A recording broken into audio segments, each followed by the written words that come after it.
Avant de débuter, je voulais juste vous dire que cette vidéo contient un placement de produit pour une tablette graphique qui m'a été envoyée gratuitement car je souhaitais la tester. Je ne suis pas rémunérée et ne vous inquiétez pas, ça n'impacte absolument pas la vidéo. Voilà, bon visionnage. Hello, j'espère que vous allez bien. Aujourd'hui les gars, nous allons parler d'autoportraits. Si vous me suivez sur Instagram, vous savez que j'aime bien faire des autoportraits qui mélangent la photo à l'illustration parce que je trouve que c'est deux pratiques en fait qui sont complémentaires et qui fonctionnent assez bien ensemble. Et aujourd'hui, je me suis dit que j'allais vous montrer comment est-ce que je réalise un autoportrait. Ceux qui me suivent depuis assez longtemps, waouh, je suis pas du tout au milieu. Ceux qui me suivent depuis assez longtemps, vous avez très certainement déjà dû voir des vidéos où je parle de ça, ou même dans mes vlogs assez régulièrement, je vous montre quand même comment je réalise mes autoportraits. Donc voilà, vous risquez pas d'apprendre grand chose, mais je me dis que ça peut toujours inspirer et ça peut toujours vous donner des idées si vous avez envie de faire un projet un petit peu dans le même style, parce qu'effectivement le but sur cette chaîne c'est de vous inspirer et de vous donner un maximum d'idées. Donc voilà, l'intro étant faite, on va passer à la première étape lorsque je réalise un autoportrait, qui est l'étape de la préparation, soit du maquillage. Première étape que je décide de filmer, c'est le maquillage. J'ai décidé de me filmer en sortie de douche pour quand même vous montrer à quoi je ressemble sans le maquillage et sans la belle lumière et la retouche de Photoshop. C'est important pour moi quand même de véhiculer ce message. Pour ceux qui suivent mes vlogs, vous m'avez déjà vu plus d'une fois en sortie de lit. Voilà, les cheveux dans tous les sens, les cheveux gras avec des boutons. Je pense que c'est quand même important de vous dire que dans la vraie vie, ma peau elle ressemble à ça. J'ai 26 ans et j'ai toujours encore des boutons en fait et c'est ok. Même si je ne vais pas retoucher mon visage, le fait de me maquiller, ça me permet quand même d'avoir une peau qui est lisse et une peau qui a l'air plus ou moins parfaite. Donc voilà, c'est pour ça que je voulais quand même vous filmer cette étape pour que vous n'ayez pas d'insécurité en vous comparant à ce que vous voyez.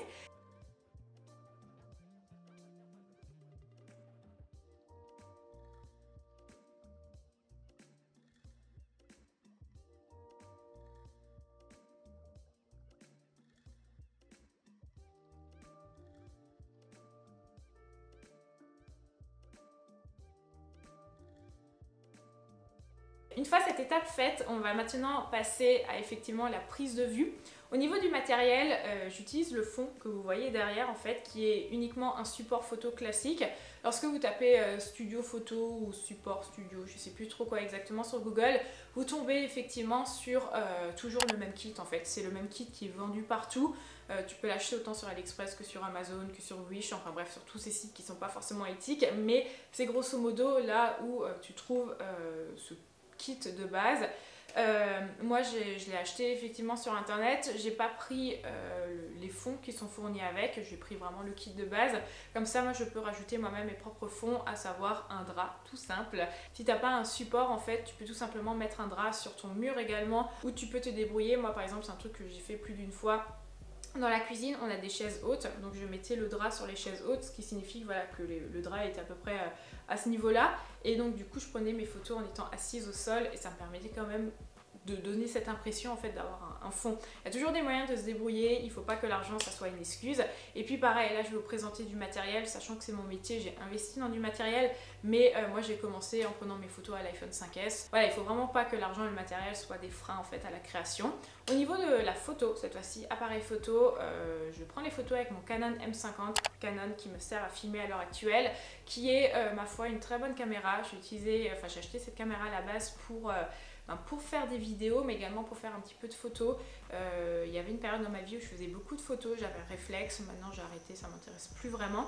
Donc du coup je trouve que c'est une sorte d'entre-deux, ça te permet quand même d'avoir des objectifs interchangeables, ça te permet de faire de la vidéo, et à côté de ça, c'est comme moi, de temps en temps, on a envie de faire des photos un peu plus pro, avec plein de guillemets, t'as quand même un appareil sous la main.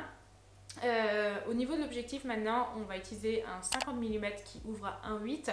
Voilà, c'est l'objectif pour vraiment résumer qui va te permettre d'avoir un flou d'arrière-plan. Donc c'est assez intéressant, et ce qui est intéressant c'est que étant donné que j'ai un drap en fond, voilà, le drap il y a des plis dessus, il n'est pas forcément net. Grâce au flou d'arrière-plan, ça va me permettre quand même d'avoir un fond qui soit un petit peu plus homogène. Le trépied de base que j'ai acheté sur la Fnac. Ensuite, grâce à mon téléphone, je vais pouvoir directement me connecter à ma caméra, ce qui va me permettre de me prendre en photo à distance. Et je vous laisse avec les plans que j'ai filmés à ce moment-là pour que vous puissiez voir comment je m'organise.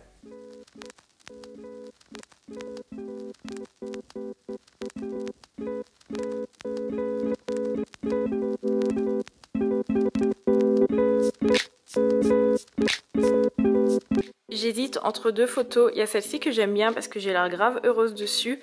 Et j'ai trop envie de faire des photos où je souris en fait, parce que je me dis on est vraiment dans une période pourrie, donc autant vous apporter des sourires. Et en même temps j'aime bien celle-ci aussi, mais j'ai l'air vachement plus sérieuse dessus. Du coup faut que je fasse un choix entre les deux. Je ne sais pas. Celle-ci j'aime bien parce qu'en fait j'aime bien le fait d'avoir un bras. Vu que je vais rajouter des illustrations, je me dis ça peut être intéressant. Et là je suis juste toute droite.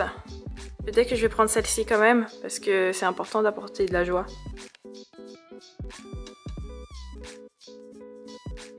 Maintenant, je vais passer à la troisième étape qui va être l'étape de la retouche. Pour la retouche, je vais utiliser le logiciel Photoshop.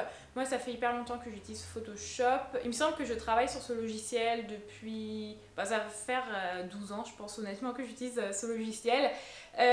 Vous avez effectivement des alternatives gratuites via notamment des applications sur le téléphone. Je sais que par exemple Snapseed est vraiment une application géniale. Moi, j'utilise en fait quasiment tout le temps pour venir retoucher mes photos lorsque je passe pas par Photoshop et c'est suffisant. Au niveau du matériel, je vais utiliser du coup la nouvelle tablette de chez XP Pen. Voilà, tablette qui se présente de façon assez classique, elle est venue dans un carton. Vous avez la tablette, vous avez effectivement à côté tous les câbles qui permettent de la connecter à l'ordinateur, mais également à la prise secteur. Ça se fait ultra facilement, il suffit de suivre le guide. Une fois que ça c'est fait, il faut venir installer ce qu'on appelle un driver. Ça, peu importe la tablette graphique que tu vas utiliser, installer un driver. C'est ce qui va te permettre en fait à l'ordinateur de se connecter à ta tablette graphique. Sans ça, ça ne fonctionne pas. Écoutez, pour le moment, je l'ai déjà testé une première fois, j'ai fait un portrait avec. Pour le moment, je la trouve vraiment excellente comparée à celle que j'avais testée la dernière fois. Pour moi, ce qui me manque un petit peu, c'est le fait qu'il n'y ait pas directement les raccourcis sur l'écran. De toute façon, je vous en ai parlé dans la dernière vidéo que ce truc de raccourci, c'est vraiment ultra mal fait chez XP Pen. Et certains d'entre vous m'avaient dit aussi que tu peux pas vraiment les personnaliser. Donc ça, c'est... Enfin, dans tous les cas, tu utilises ton clavier à côté, c'est plus pratique. Pour ça, je trouve que c'est quand même bof. Voilà, chez des concurrents, je pense qu'il y a des tablettes où les raccourcis sont quand même beaucoup plus personnalisables. Mais après, d'un point de vue général, j'ai rien d'autre à dire. Franchement, j'étais agréablement surprise. La qualité de la recopie vidéo, elle est top. Il n'y a pas de décalage qui se fait. Bon, de toute façon, ça dépend de ton ordinateur. Même au niveau de la taille, c'est vraiment un bonheur pour pouvoir travailler, pour pouvoir retoucher. Après, moi, je vous avoue que je vais utiliser principalement la tablette pour ce qui est retouche photo et je ne vais pas faire les illustrations avec.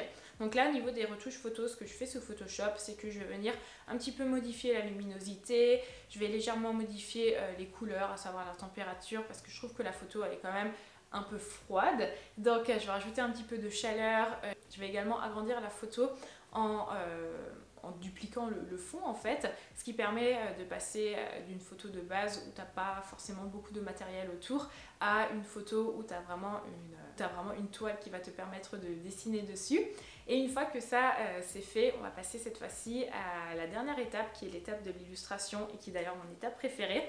Et pour ça, je vais utiliser mon iPad. Au niveau de l'iPad, oh mon dieu, je me répète tout le temps, mais je vous le dis tout le temps parce qu'il faut tout le temps le dire parce que les gens ils lisent jamais la barre d'infos et ils regardent pas les 18 vidéos que j'ai faites au sujet de l'iPad. Mon iPad, c'est un iPad de 2017 que j'ai acheté en reconditionné sur le site d'Apple. C'est un iPad 10.5 qui fonctionne toujours ultra bien. On est en 2021 et je vous le recommande toujours encore. Oui, il commence un petit peu à vieillir quand même. Il y a de fortes chances qu'en 2021, voire 2022, je change d'iPad. Mais honnêtement, pour un objet que j'utilise tous les jours depuis 2018, qui est l'objet grâce auquel je gagne ma vie, eh ben, je vous le recommande toujours autant. Après, comparé à la tablette d'avant, c'est une question d'usage. Moi, je suis beaucoup plus habituée à dessiner sur l'iPad. C'est pour ça que je préfère avoir un iPad qu'une tablette qu'on connecte à l'ordinateur. Mais ça, c'est des goûts personnels. Je ne suis pas en train de vous dire que c'est mieux ou moins bien. Ça dépend vraiment de vos goûts et ça dépend de ce que vous faites. Donc là, pour dessiner sur l'iPad, je vais utiliser l'application Procreate, qui est vraiment un peu l'application de base dans le milieu de l'illustration. Application, pareil, que je recommande. Tu la payes une fois, elle coûte 10 ou 11 euros. Et puis voilà, c'est tip top. Tu peux faire tes illustrations.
j'espère que cette petite vidéo vous aura plu. Moi j'ai beaucoup aimé la filmer. J'espère aussi que ça vous aura donné des idées. Je vous recommande de vous essayer à l'autoportrait. Je trouve que c'est vraiment une activité qui est de 1 hyper intéressante et de 2 je la trouve assez enrichissante par rapport à son rapport à soi et ça peut vraiment te permettre d'avoir une image de toi qui soit positive et moi je sais pas, j'aime beaucoup l'autoportrait. Je sais que beaucoup de personnes voient ça comme une activité égocentrique mais en fait j'allais me justifier, mais même si c'est égocentrique, c'est mon truc quoi. Donc voilà, je vous dis que moi, je vous recommande de faire cette activité parce que ça te permet de t'accepter, ça te permet d'avoir un rapport à toi qui est positif.